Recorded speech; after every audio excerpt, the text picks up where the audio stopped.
This is everything you need to know about creatine, part 3.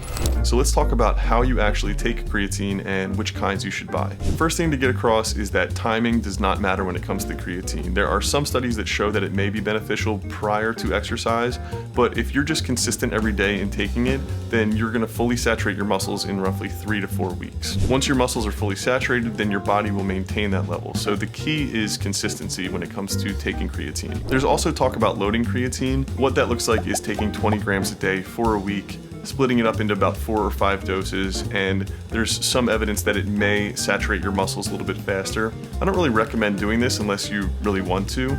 If you just stick to taking about 5 to 10 grams a day, within about 3 to 4 weeks, your body will be fully saturated with it. There have been studies that have shown that even taking up to 20 to 30 grams a day is going to negate or even reverse the negative side effects of things like sleep deprivation or cognitive impairment. When it comes to which kind of creatine you should supplement with, I always recommend the gold standard, which is creatine monohydrate. There are different forms like HCl, nitrate, ethyl ester, but those forms tend to be a little bit more expensive, and most of the studies that we have about creatine are on the monohydrate form. I'll leave links to some of my favorite brands in the caption so that you guys can save and reference it for later. If you see Micronized on the label of something that's a monohydrate form, you still are getting monohydrate. It's just a finer ground version that's more water soluble. Hopefully you guys found this helpful, and make sure to stick around for part 4, where we're going to wrap up with the most common questions about creatine.